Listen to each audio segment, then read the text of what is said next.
भाई और बहनों, मातृशक्ति को नमन। चैनल 24+ न्यूज़ के खास विशेष चित्त समाधि देने वाला, चित्त को प्रसन्नता देने वाला, रोम रोम को पुलकित करने वाला, हृदय को आनंद देने वाला, वात्सल्य देने वाला, प्रेम देने वाला, मैत्री प्रमोद करुणा मध्यस्थाश्च भावनाओं को पैदा करने वाला और सबके साथ में मेल जोल बढ़ाने वाला, शांतिपूर्ण से अस्तित्व विश्वास रखने वाला कार्यक्रम पुनरुत्थान कार्यक्रम में आप सभी का हार्दिक स्वागत है, अभिनंदन है, सत्कार है। पुनरुत्थान कार्यक्रम में हम प्रतिदिन नए नए विषयों के साथ प्रवेश होते हैं। हर विषय में कुछ न कुछ शिक्षा मिलती है। हर विषय हमें एक जीवन की नई दिशा को उद्घाटित करता है। हर विषय हमें अच्छा जीवन जीने की प्रेरणा देता है। तो इसी क्रम में आज का हमारा जो विषय है वह है स्वास्थ्य से जुड़ा हुआ है। आज का विषय स्वास्थ्य सुरक्षा। भाई और बहनों, दर्शकगण, श्रोतागण, स्वास्थ्य सुरक्षा का अर्थ होता है हम अपने स्वास्थ्य को कैसे सुरक्षित रखें, यानी कैसे स्वस्थ रखें।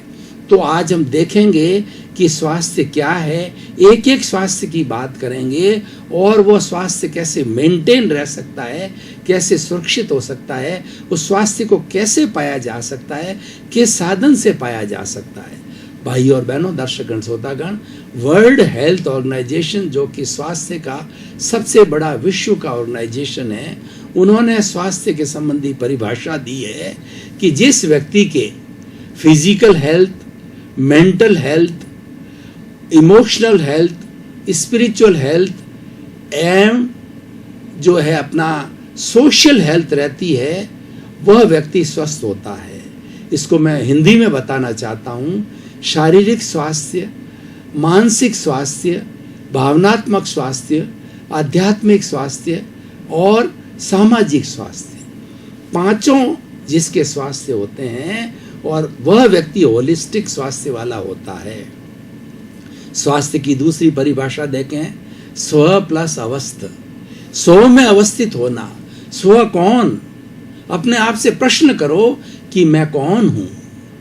जब 3 प्रश्न भीतर पैदा होते हैं, उत्पन्न होते हैं, मैं कौन हूं, मैं कहां से आया हूं, मुझे कहां जाना है, तब दर्शन का जन्म होता है। तब व्यक्ति आध्यात्मिकता की ओर जाता है। तब उसमें जिज्ञासा उत्पन्न होती है, मैं कौन हूं। इसका अर्थ यह है कि अब मुझे पता लगाना है कि आखिर मैं कौन हूं। तो इसका हमारे ऋषि मुनियों ने बहुत पहले बड़ी बड़ी साधना करके पता लगाया कि मैं शुद्ध आत्मा हूं। मेरे भीतर जो विराजमान है वह शुद्ध आत्मा भगवान है और वो 84 लाख जीवा योनि प्राणियों के हर एक के भीतर में वही शुद्ध आत्मा भगवान है। मात्र जो अंतर ये है कि हर एक को अलग अलग शरीर क्यों मिला है, वो हर एक के कर्मों का बोझ अलग अलग है।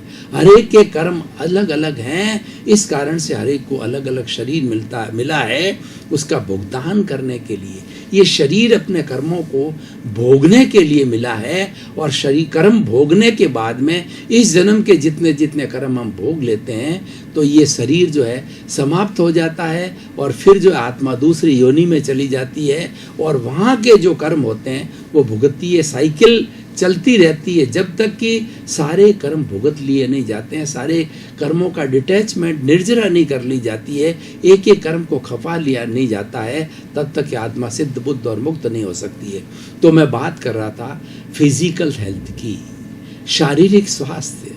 शारीरिक स्वास्थ्य का अर्थ ये होता है कि हमारे भीतर के जितने भी कोशिकाएं हैं, ऑर्गन्स हैं, टिश्यूज है, सिस्टम्स हैं, ये अच्छी तरह से वर्क करें। हमारी नर्व्स है, हमारे मसल्स हैं, वो सब आराम से जो है वो स्मूथ दृष्टि से वर्क करें और व्यक्ति आराम से अपने शरीर को किसी भी दिशा के अंदर कैसे भी मोड़ सकता है और कोई भी कार्य जो है इस शरीर से कर सकता है। फिजिकल हेल्थ के लिए हमें क्या करना चाहिए, उसके लिए जो है पतंजलि योग सूत्र के अंदर आसन और प्राणायाम बताया गया है। आसन का अर्थ होता है कि जितने हमारे पक्षी है, जिन जिन आसनों के अंदर जिन जिन पोस्चर में वो बैठते हैं, वही पोस्चर अगर व्यक्ति करे तो वो एक आसन होता है। और नॉर्मल वे में व्यक्ति आराम से बैठता वो सुखासन कहलाता है। मयूरासन, पंकासन और सर्पासन, शवासन, ताड़ासन, इस तरीके से बहुत सी तरीके का आसन है। उन आसनों को जो है व्यक्ति करे तो उससे क्या होता है कि हमारी बॉडी के जितने भी नर्व्स हैं और बॉडी का जितना भी ब्लड सर्कुलेशन है वो फास्ट होता है, कहीं पे ऑब्स्टेकल नहीं आता है और शरीर मुलायम रहता है। और शरीर मुलायम रहने से हम अपनी बॉडी को किसी भी डायरेक्शन के अंदर बिना अकड़न जकड़न के जो है मोड़ सकते हैं। और दूसरा है प्राणायाम, प्राण प्लस आयाम, यानी अपनी जो प्राण है, अपनी जो वायु हम लेते हैं, प्राण वायु है, उसका प्रबंधन करना। उसके लिए अनुलोम है, विलोम है, श्वास प्रेक्षा है, भस्त्रिका है और उसके बाद के अंदर जो है वो हमारा ये सारे कार्यक्रम उसके अनुरूप होते हैं। अब वो समय नहीं है कि एक एक प्रयोग को करावें, क्योंकि 5 तरह के स्वास्थ्य की चर्चा हमें करनी है। तो ये हमारा हो गया फिजिकल हेल्थ। दूसरा मेंटल हेल्थ। मेंटल हेल्थ का अर्थ होता है मानसिक स्वास्थ्य। क्या होता है कि हमारा मन प्रसन्न रहना चाहिए, हमारा मन जो है इधर उधर भटके नहीं। शरीर के लिए कहा गया है कि शरीर चलता फिरता रहना चाहिए, शरीर एक जगह बैठा नहीं रहना चाहिए। और जो मन है वो स्थिर रहना चाहिए, मन खूंटे बंधा हुआ रहना चाहिए। बहुत से लोग जो ये शिकायत करते हैं कि जब ध्यान करने बैठते हैं, मेंटल हेल्थ के लिए मेडिटेशन सबसे बड़ा अच्छा प्रयोग है। हम ध्यान करते हैं तो ध्यान करने से हमारा मन जो है एक जगह एकाग्र हो जाता है, इधर उधर घूमता नहीं है। पर लोग ये शिकायत करते हैं जब ध्यान करने बैठते हैं तो हमारा मन जो है ज़्यादा विक्षिप्त होता है, इधर उधर ज़्यादा जाता है। नॉर्मल वर्क करने समय में इधर उधर नहीं जाता है, लेकिन जो ध्यान करने बैठते हैं तो मन इधर उधर बहुत ज़्यादा भटकता है। तो उसके लिए मैं सॉल्यूशन बताता हूँ भाई और बहनों, दर्शकगण, श्रोतागण, कि मन भटके तो मन क्या होता है। मन के लिए कहा गया, मन लोभी मन लालची मन चंचल मन चोर, मन के मते न चालिए पलक पलक मन। और इसको बंदर की संज्ञा दी है। इसका काम ही जो है चंचलता है। तो उसके लिए आपको क्या करना चाहिए, जैसे एक बच्चा जो है चंचल होता है, हम जिद करते हैं तो ज़्यादा चंचल होता है। तो आप ये एक प्रयोग करें कि जिस तरीके से मकर संक्रांति को जो है वो पतंग उड़ाते हैं और पतंग के पीछे मंजा होता है, हम ढील देते जाते हैं तो वो पतंग है वो धीरे धीरे आकाश में दूर तक चली जाती है। और हम अब अगर हम उसको जो मंजे को खींचते हैं तो मंजा इतना कांच का बना हुआ होता है कि हमारा हाथ भी छिल जाता है, यानी इसको खींचना नहीं है। तो ठीक उसी तरह से मन को जो है आप पूरी फ्रीडम दे दो, तुम्हारी इच्छा हो जहाँ जाओ, अच्छी जगह जाओ, बुरी जगह जाओ, मेरी तेरे कोई रोक टोक नहीं है। खूब घूमो फिरो, ऐश करो, आराम करो। तो मन क्या करेगा, थोड़ी देर बाद में आपके खूंटे बन जाएगा। मन किस लिए भटकता है, हम मन को रोकते हैं, मन पर दबाव डालते हैं, मन पर अंकुश करते हैं कि इधर उधर क्यों भाग रहा है। तो जो जो अंकुश करते हैं वो ज़्यादा ज़्यादा भागता है, उसको छूट दे दो, जाने दो। तो जो अपने आप जो है वो एक जगह खूंटे बन जाएगा। मैं लगभग 40 साल से मेडिटेशन कर रहा हूँ और इस प्रयोग को मैं रोज करता हूँ, नित्य करता हूँ। इस प्रयोग को जो मैंने कई लोगों को बताया और लोगों को वास्तव के अंदर लोगों ने इस प्रयोग के तहत, सरल प्रयोग है, इस प्रयोग के तहत जो कार्य किया तो उनका मन जो है एक जगह रहा, इधर उधर भटकता नहीं है। और तीसरा जो स्वास्थ्य होता है हमारा इमोशनल स्वास्थ्य, ये बहुत इंपॉर्टेंट स्वास्थ्य। इमोशंस किसे कहते हैं, क्रोध, मान, माया, लोभ, राग, द्वेष, घृणा, ईर्ष्या और जो है तृष्णा, और उसके बाद के अंदर किसी की निंदा करना, ये सब जो है वो हमारे कहना चाहिए हमारे दुर्गुण हैं और ये हमारे मतलब नेगेटिव थॉट्स है और ये हमारे नकारात्मक भाव हैं जो कि हमारे भावनात्मक स्वास्थ्य को बिगाड़ते हैं। इनको ठीक करने के लिए क्या किया जाता है, मैं आपको एक सटीक प्रयोग बहुत सरल भाषा में, बहुत सरल भाषा में, सर्वग्राह्य भाषा में बताना चाहता हूँ कि आप एक श्वास का प्रयोग कीजिए। नॉर्मल श्वास बेचारा ऐसा है कि जाता रहता है, आता रहता है और जीवन भर साथ रहता है। ऐसा कहा जाता है कि जब तक श्वासा तब तक आशा, ये आता जाता रहे और जब तक राम नाम सत्य होता है तब तक ये श्वास हमारे साथ चलता रहता है। नॉर्मल आप घड़ी लेकर के बैठ जाइए, एक व्यक्ति बिना किसी टेंशन के अंदर एकदम फ्री अपने मस्ती के अंदर होता है, उस समय में उसके जो है टेंशन फ्री होने के समय में 1 मिनट में वो 16 श्वास लेता है। एक श्वास का अर्थ होता है एक्सहेल और इनहेल, श्वास भीतर गया, श्वास बाहर आया, दोनों स्ट्रोक को मिला करके एक श्वास बनता है। अब हमें क्या करना है, थोड़ा अभ्यास करना है। श्वास के समय में पेट, जो लेते समय पेट फूलना चाहिए और श्वास के निकालने समय पेट सिकुड़ना चाहिए। हम थोड़ा सा अभ्यास करें, इस श्वास को लंबा करें, श्वास लंबा जाए और श्वास लंबा आए। जब हम इस प्रयोग को करते हैं तो इस प्रयोग को करने से हमारी श्वास की संख्या 16 से घट करके 14, 12, 10 तक आ सकती है, 8 तक भी आ सकती है, अपने अपने प्रयोग के ऊपर हम कितना लंबा श्वास लेते हैं। और अगर व्यक्ति 10 और 12 श्वास पर भी आ जाता है तो निश्चित तौर से मेडिकल साइंस कहती है, उन्होंने बहुत से प्रयोग किए हैं, शोध किए हैं कि व्यक्ति का जो है इमोशनल हेल्थ है वो ऑटोमेटिकली मेंटेन हो जाती है उस कंडीशन में, जबकि व्यक्ति की 8, 10, 12 श्वास जो लेता है 1 मिनट के अंदर, उसको क्रोध नहीं आ सकता, अहंकार नहीं आ सकता, वो छल कपट नहीं कर सकता, वो लोभ नहीं कर सकता, वो घृणा नहीं कर सकता, क्योंकि वो राग द्वेष मुक्त हो जाता है। हमारे श्वास का संबंध राग द्वेष से बहुत है। और जब श्वास की संख्या बढ़ती है तो हम जो इरिटेट हो जाते हैं, हम स्ट्रेस में आ जाते हैं, स्ट्रेन के अंदर आ जाते हैं। श्वास की संख्या 16 से बढ़ करके 20, 30, 40, 50 और आगे बढ़ जाती है तो ब्रेन हेमरेज भी हो जाता है, हार्ट अटैक भी हो जाता है। तो और इसलिए श्वास का संबंध हमारे भावनात्मक स्वास्थ्य से बहुत अच्छा है। और दूसरा ये है कि भावनात्मक स्वास्थ्य को अच्छा प्राप्त करने के लिए हमें थोड़ा आध्यात्मिक जो है स्वाध्याय करना चाहिए।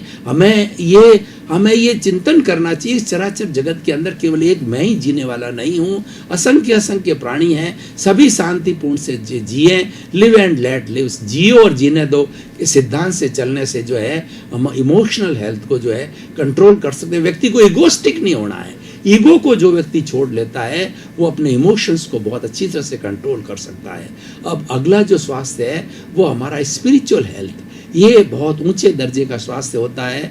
और जो व्यक्ति स्पिरिचुअल हेल्थ को प्राप्त कर लेता है वो कई जो है भीतर हमारे जो रिद्धियाँ सिद्धियाँ हैं, भीतर हमारा जो खजाना है वो खजाने को प्राप्त कर लेता है। स्पिरिचुअल हेल्थ के अंदर हम भीतर जाते हैं, भीतर आत्मा का साम्राज्य है और आत्मा अनंत ज्ञान वाला है, अनंत दर्शन वाला है, अनंत शक्ति वाला है और अनंत सुख का धाम है। जो हम अगर इटर्नल ब्लिस चाहते हैं, इटर्नल ब्लिस जो हमारे को स्पिरिचुअल हेल्थ से मिलती है और वह भीतर के खजाने में जा से मिलती है। स्पिरिचुअलिटी में विश्वास करने वाला व्यक्ति दूसरे के दोष नहीं देखेगा, अपने दोष देखेगा, अपना सुधार चालू करेगा। और जो व्यक्ति बाहर की ओर भटकता, केवल बुद्धि के लेवल पर काम करता है, तो बुद्धि क्या करती है कि हमारी भूलों की रक्षा करती है, हमारी भूलों को दबा के रखती है और दूसरे की गलती निकालती है, वो इधर उधर संसार में हमको भटकाती है, ये क्रॉस क्वेश्चनिंग करती है, ऐसा क्यों वैसा क्यों, और इस दुनिया के अंदर हमको भटकाती है। और ये कई तरह से जो है जो प्रश्न पवाचक लगा करके ये कार्य करती है। तो वो स्पिरिचुअल हेल्थ में जाना वाला व्यक्ति अपने आप को देखना प्रारंभ करेगा, अपने सेल्फ रियलाइजेशन करेगा, सेल्फ इंट्रोस्पेक्शन करेगा और उसके बाद में सोचने लगेगा कि मेरे भीतर कितना खजाना भरा पड़ा है, उस खजाने को भीतर कितना आनंद है, उस आनंद की प्राप्ति के अंदर वो लग जाता है। तो स्पिरिचुअल हेल्थ है और एक सोशल हेल्थ होती है। सोशल हेल्थ वाला व्यक्ति सब जगह एडजस्ट होता है, जिसको हम कहते हैं एडजस्ट एवरीवेयर। ऐसा व्यक्ति जो हर परिस्थिति में एडजस्ट हो जाता है, बच्चों के साथ, बूढ़ों के साथ और जो है वो जवान लोगों के साथ के अंदर, सर्दी में, गर्मी में और जो है वो निंदा में, प्रशंसा में, और कम खाना मिला चाहे ज़्यादा मिला, ठंडा मिला या गर्म मिला, हर परिस्थिति में एडजस्ट हो जाता है, जिसको हम कहते हैं एडजस्ट एवरीवेयर। ऐसे वाला व्यक्ति जो है वो सामाजिक स्वास्थ्य वाला होता है। और सामाजिक स्वास्थ्य के अंदर ये होता है हम दूसरे का सम्मान करें, दूसरे की भावनाओं का सम्मान करें और दूसरे की बात को ज़्यादा सुने, अपनी बात को कम कहें और दूसरे की बात को ज़्यादा सुने और उसमें से सार की चीज़ को हम निकालें। प्रतिक्रिया विरति करनी होती है कि हमने क्रॉस क्वेश्चनिंग नहीं करके अगले को ज़्यादा सुन करके उसकी बात को तवज्जो देना होता है। जब व्यक्ति दूसरे सामने वाले को सम्मान देता है तो सम्मान प्राप्त करता है। गिव एंड टेक का फॉर्मूला है और इस फॉर्मूले से रहने से व्यक्ति का लोगों के प्रति जो है वो अच्छा एक समान का प्रेम का, स्नेह का वातावरण बनता है, वो घर में अच्छा एडजस्टेबल हो जाता है, समाज में अच्छा एडजस्ट हो जाए और पूरी सृष्टि के अंदर वो अच्छी तरह से एडजस्ट हो जाता है। तो भाई और बहनों, दर्शकगण, श्रोतागण, ये 5 तरीके के स्वास्थ्य मैंने बताए और इन स्वास्थ्य को जो है कैसे मेंटेन रखा जाए उसके लिए भी छोटे छोटे नुस्खे, छोटे छोटे टिप्स मैंने बताए। अब क्वेश्चन ये है कि हम आज थोड़ा सिनेरियो को देखें और आज इस एपिसोड को जो है आज के सिनेरियो से जोड़ें कि आज हमारे सिनेरियो में, आज हमारे परिप्रेक्ष्य में, आज हमारे समाज में, आज हमारी सृष्टि में और आज हमारे इस जो है वो चराचर जगत के अंदर क्या हो रहा है। आज इसके विपरीत हो रहा है, व्यक्ति का स्वास्थ्य गिरता जा रहा है। और क्यों? इसका सबसे बड़ा कारण क्या है कि व्यक्ति अप्राकृतिक हो गया है। हमारी जो प्रकृति माँ है, प्रकृति जो है माँ है, वो it consist of 5 basic elements, water, air, sky, earth and water. ये 5 जो बेसिक एलिमेंट्स है, इससे हमारी ये सृष्टि बनी है, पंचभूतात्मक जिसको कहा जाता है। और हर व्यक्ति जो है इस पंचभूतों से जन्म लेता है, पंचभूतों से उसका पालन पोषण होता है और पंचभूतों से वो सारा अपना जीवन भर का कार्य करता है। उसकी जो विटालिटी बनती है, उसकी प्राण शक्ति बनती है 5 भूतों से। और उसके बाद के अंदर जब राम नाम सत हो जाता है, जब वो विलीन हो जाता है, तो ये 5 भूत, पृथ्वी, पृथ्वी में, जल, जल में, अग्नि, अग्नि में, वायु, वायु में, आकाश, आकाश में वापस मिल जाती है। और फिर से जब वो दूसरी जगह जन्म लेता है, दूसरी योनि में जन्म लेता है, तो फिर से जो 5 भूत जो है वो आकर के उसी रूप का शरीर बना देते हैं। तो ये बेसिक 5 एलिमेंट्स जो हैं, ये हमारे जो है वो आइडियल्स हैं। कोई युग था कि इन 5 भूतों की पूजा हुआ करती थी, प्रकृति माँ की पूजा करते थे। तो व्यक्ति ने इन 5 भूतों का संरक्षण करना, 5 भूतों को अपनाना छोड़ दिया है। उदाहरण के तौर पर पृथ्वी का अर्थ है, देखिए कि व्यक्ति को ज़्यादा से ज़्यादा जो वॉक करना चाहिए, पैदल चलना चाहिए, मॉर्निंग वॉक करनी चाहिए, परिश्रम करना चाहिए। इस पृथ्वी से जल का मतलब शुद्ध जल पीना चाहिए और वो अच्छी क्वांटिटी में पीना चाहिए। लेकिन व्यक्ति जो है आज जो है वो जल का बराबर उपयोग नहीं कर रहा है। और उसके बाद के अंदर भी जल का जो है वो जल अपने आप में सबसे बड़ा रसायन है और व्यक्ति जल का सदुपयोग सही समय से करे तो कोई बीमारी भी नहीं आती है। अग्नि का मतलब तो हमारी जठरा अग्नि है, इस जठरा अग्नि को मेंटेन रखेंगे हम तो हमारी पाचन शक्ति अच्छी होगी। और पृथ्वी, जल, अग्नि, वायु, जो प्राण वायु है, शुद्ध वायु को हम लेंगे, शुद्ध स्थान में रहेंगे तो वहाँ पर जो है हमारे स्वास्थ्य को मेंटेन करें। आकाश का मतलब हमें खुले में रहना, हमारा जो है वो होता क्या है, हम तो अपने आप को घर में बंद रखते हैं, एसी के अंदर रखते हैं, बिल्कुल खोलते नहीं हैं। दर्शकगण, श्रोतागण, भाई और बहनों, आपका बहुत बहुत धन्यवाद। आप पुनरुत्थान कार्यक्रम बराबर देख रहे हो, आप पुनरुत्थान कार्यक्रम की आत्मा हो। इसी कारण से पुनरुत्थान कार्यक्रम आज टॉक ऑफ द टाउन बना हुआ है। पुनरुत्थान कार्यक्रम देखते रहिए ताकि हमें भी प्रोत्साहन मिलेगा। हम नए नए एपिसोड के साथ में नई नई चीज़ें लेके आपके सामने प्रस्तुत होंगे। आपका जीवन आनंदमय हो, मंगलमय हो, सुखमय हो, आपके प्रति मंगल भाव।